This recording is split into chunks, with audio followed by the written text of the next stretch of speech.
بسم اللہ الرحمن الرحیم۔ سائنسدانوں کے نزدیک زمین ایک دھماکے سے وجود میں آئی، کیا یہ بات درست ہے؟ سورہ انبیاء کی آیت نمبر 30 کے حوالے سے وضاحت فرمائیں۔ آیت کا ٹکڑا ہے آخری، کانتا رتقا ففتقناہما۔ اصل میں قرآن مجید کی آیت ہے، اولم یر الذین کفروا، کیا کافروں نے یہ دیکھا نہیں ہے، مطلب ان کو معلوم نہیں ہے، ان السماوات والارض کانتا رتقا، کہ زمین اور آسمان دونوں بند تھے، ففتقناہما، تو ہم نے ان دونوں کو پھاڑ دیا، وجعلنا من الماء کل شیء حی، اور ہم نے پانی سے ہر زندہ چیز کو بنایا۔ اب اس کا مطلب یہ بھی ہو سکتا ہے کہ یہ دونوں کٹھے تھے تو ہم نے ان کو الگ الگ کر دیا، زمین اور آسمان کو۔ اور یہ بھی مطلب بیان کیا گیا ہے کہ یہ زمین بند تھی، کچھ اگتا نہیں تھا، آسمان سے کچھ برستا نہیں تھا، تو ہم نے دونوں کو پھاڑا، آسمان سے بارش برسائی، زمین سے نباتات ہوگی، اور پانی کے ذریعے سے ہم نے ہر زندہ چیز پیدا کی۔ تو اس لیے اس کا یہی مطلب لازم نہیں ہے کہ بھئی یہ دھماکے سے الگ الگ ہوئی ہیں زمین اور آسمان۔ اللہ تعالیٰ بہتر جانتا ہے کہ اس نے کس طرح سے ان کو پیدا فرمایا ہے۔ چنانچہ سورہ حمیم سجدہ میں ہے کہ قُلْ أَإِنَّكُمْ لَتَكْفُرُونَ بِالَّذِي خَلَقَ الْأَرْضَ فِي يَوْمَيْنِ، تم اس اللہ کے ساتھ کفر کرتے ہو جس نے زمین کو 2 دنوں میں پیدا کیا۔ وَتَجْعَلُونَ لَهُ أَنْدَادًا ذَلِكَ رَبُّ الْعَالَمِينَ وَجَعَلَ فِيهَا رَوَاسِيَ مِنْ فَوْقِهَا، اس کے اوپر پہاڑ رکھے، وَبَارَكَ فِيهَا، اس میں برکت کی۔ آگے کیا ہے؟ وَقَدَّرَ فِيهَا أَقْوَاتَهَا فِي 4 أَيَّامٍ، اور اس میں اس کی روزیاں رکھیں۔ یہ کل سارا کام زمین کا پیدا کرنے کا اور اس میں پہاڑ اور روزیاں رکھنے کا کل 4 دنوں میں ہوا۔ ثم استوى الى السماء، پھر اللہ تعالیٰ نے آسمان کی طرف قصد کیا، تو ان کو بھی اللہ تعالیٰ نے 2 دنوں میں اس کو درست کیا۔ یہ کل 6 دن ہیں۔ تو یہ ترتیب اللہ تعالیٰ نے بیان فرمائی ہے۔ تو سائنسدان جو بات کرتے ہیں وہ ان کے گمان ہوتے ہیں، قیاسات، لاکھوں کروڑوں بلکہ اربوں سال پہلے یہ جو زمین و آسمان کا سلسلہ اللہ نے بنایا، تو ایک ان کا خیال ہے کہ ایک بہت بڑا دھماکہ ہوا، اس کے ذریعے سے زمین آسمان سے الگ ہو گئی۔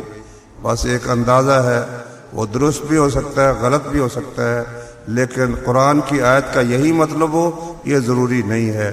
یہ بھی ہو سکتا ہے اور دوسرا بھی ہو سکتا ہے کہ آسمان سے برسنے والی پانی کے ذریعے سے ہم نے زمین سے نباتات پیدا کی۔ جہری نماز میں مقتدی دعائے استفتاح پڑھے گا یا نہیں؟ جہری نمازیں 3 ہیں نا، مغرب ہے، عشاء ہے اور فجر ہے۔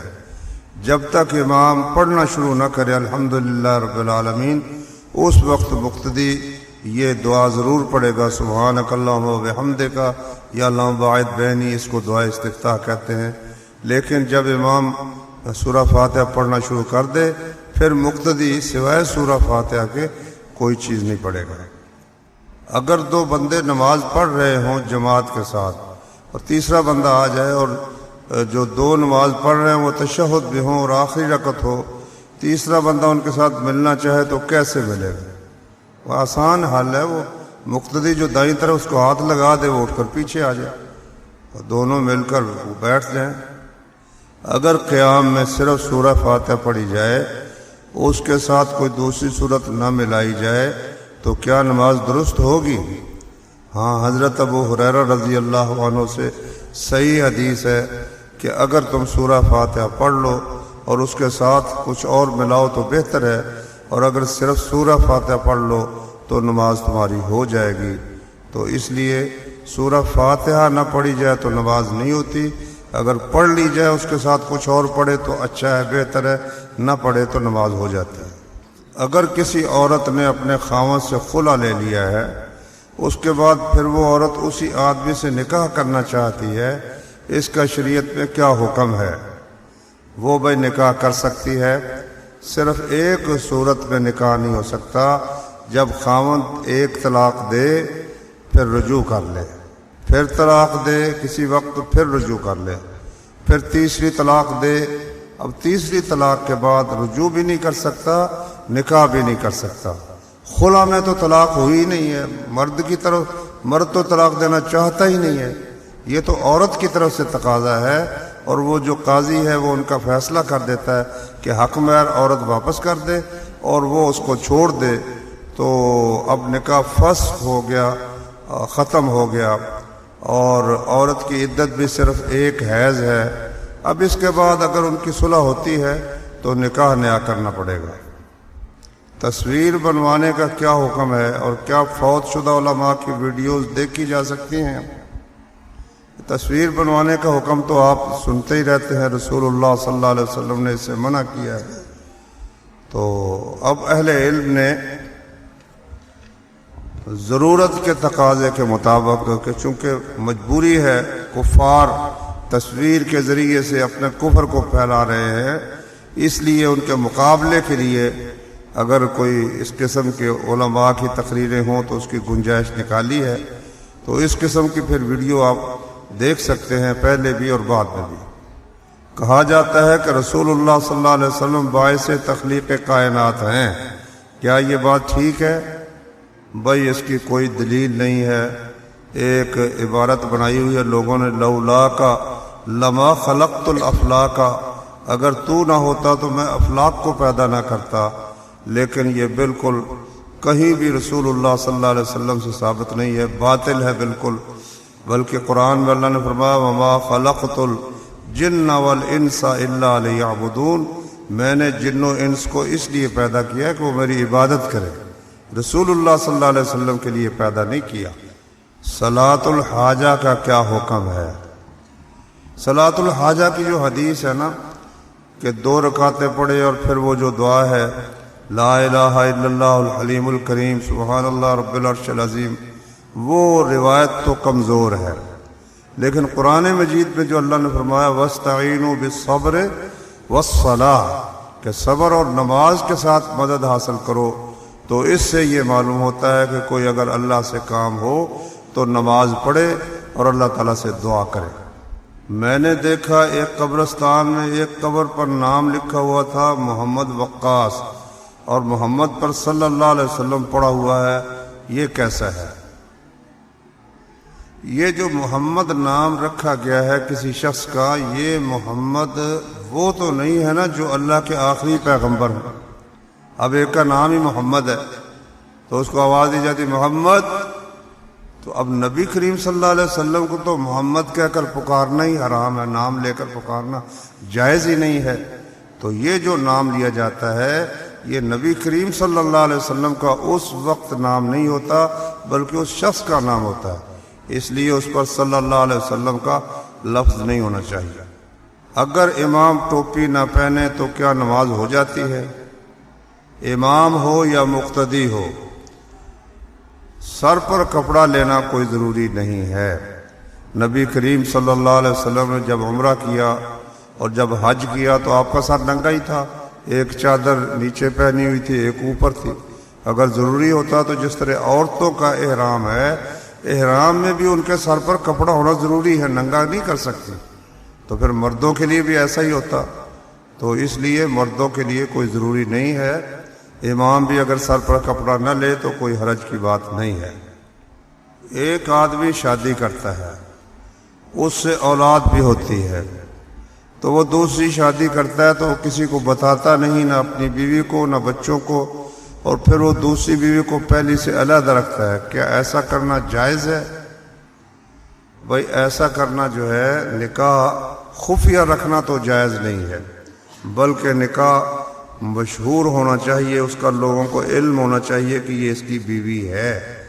لیکن کسی مصلحت سے کسی دوسرے شہر میں لوگوں کو پتہ ہے کہ اس کی بیوی ہے، لیکن اپنی بیوی کو پتہ اس کی کو نہیں ہے، تو انشاءاللہ اس میں کوئی حرج کی بات نہیں ہے۔ کسی غیر مسلم عورت کی شادی مسلمان مرد کے ساتھ جائز ہے؟ یا غیر مسلم مرد کی شادی مسلمان عورت سے جائز ہے یا نہیں؟ مسلمان عورت کو کسی غیر مسلم سے شادی کرنا حرام ہے، خواہ وہ ہندو ہو، بت پرست ہو، یا عیسائی یا یہودی۔ کسی غیر مسلم کے ساتھ مسلم عورت کا نکاح حرام ہے، جائز نہیں ہے۔ اور مسلمان مرد کا کسی مشرک عورت کے ساتھ نکاح جائز نہیں، نہ ہندو کے ساتھ، نہ بدھ کے ساتھ، نہ کمیونسٹ کے ساتھ، نہ سکھوں کے ساتھ۔ البتہ اہل کتاب کے ساتھ جائز ہے۔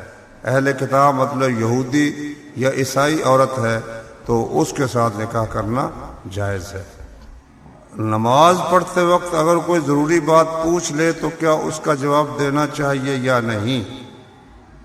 نماز میں تو نبی صلی اللہ علیہ وسلم نے فرمایا ان فی الصلاۃ لشغلا، نماز میں مشغولیت ہوتی ہے، اور تحریم التکبیر، جب اللہ اکبر کہہ دیا تو دنیا کا ہر کام حرام ہو گیا، اب صرف نماز پڑھ سکتا ہے۔ البتہ صحیح احادیث سے یہ ثابت ہے کہ نماز میں اگر کوئی شخص آ کر کوئی بات پوچھتا ہے، اشارے سے اس کو کوئی بات سمجھا دے تو اس کی گنجائش ہے، جیسا کہ صحیح بخاری میں حدیث ہے کہ نبی کریم صلی اللہ علیہ وسلم نے عصر کے بعد آپ نے 2 رکعتیں پڑھی ام سلمہ کے گھر میں، تو ام سلمہ کہتی ہیں کہ میں نے ایک لونڈی خادمہ سے کہا جاؤ جا کر نبی صلی اللہ علیہ وسلم سے پوچھو، کھڑے ہو جانا پاس، پوچھنا جی آپ نے تو عصر کے بعد نماز پڑھنے سے منع کیا ہے، تو یہ آپ پڑھ رہے ہیں یہ کیا ہے؟ اگر آپ ہاتھ سے اشارہ کریں تو پھر واپس آ جاؤ۔ تو وہ گئی اور اس نے جا کر یہ بات کی، آپ نے ہاتھ سے اشارہ کیا، وہ واپس آ گئی۔ پھر آئے نبی صلی اللہ علیہ وسلم، فرمایا ام سلمہ سے کہ تم نے یہ بات پوچھی ہے تو بات یہ تھی کہ ظہر کے بعد کی رکعتیں میری سنتیں رہ گئی تھیں، وفد عبد القیس آیا تھا، اب میں نے وہ رکعتیں پڑھی ہیں۔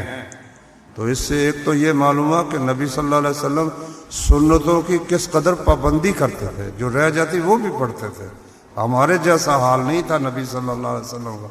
دوسرا یہ معلوم ہوا کہ کوئی ایسا اشارہ ہو جائے جس سے بات سمجھ آ جائے تو اس میں کوئی حرج کی بات نہیں ہے۔ کیا گانا گناہ ہے؟ لوگ کہتے ہیں گانا سننا گناہ ہے، گانا گناہ نہیں ہے، یہ تو کوئی بات نہ ہوئی۔ جس کا سننا جائز ہے اس کا گانا بھی جائز ہے۔ تو گانے کے متعلق یہ ہے کہ ساز جو ہے یہ حرام ہے۔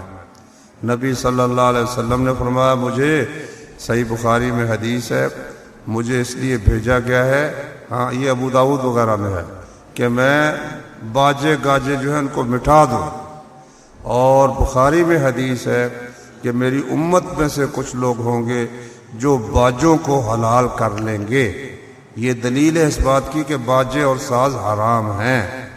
البتہ نظم پڑھنا، شعر پڑھنا جائز ہے، اگر اس میں زنا کا ذکر، بدکاری کا نہیں ہے، غیر محرم لڑکیوں کے ساتھ عشق کی بات نہیں ہے، جیسا کہ آج کل ہر گانے میں ہی ایسا ہے، ہر کہانی میں ایسا ہے، ہر افسانے میں ایسا ہے۔ ایک لڑکی نکاح بھی اس سے نہیں ہے، اس سے جناب معاشقہ چل رہا ہے، باتیں ہو رہی ہیں، ملاقاتیں ہو رہی ہیں، اس کا ذکر کرنا بھی حرام ہے، اس کے شعر پڑھنے بھی ناجائز ہے۔ امام سے قبل فاتحہ پڑھ سکتے ہیں یا نہیں؟ پڑھ سکتے ہیں بھائی۔ امام سے پہلے رکوع یا سجدہ، یا رکوع سے اٹھنا یا سجدے سے اٹھنا یا سلام، یہ نہیں پھیر سکتے، لیکن فاتحہ سے پہلے اگر آپ سبحانک اللہم کے ساتھ فاتحہ پڑھ لیں تو اس میں کوئی حرج نہیں ہے۔ سبحانک اللہم و بحمدک اشہد ان لا الہ الا انت۔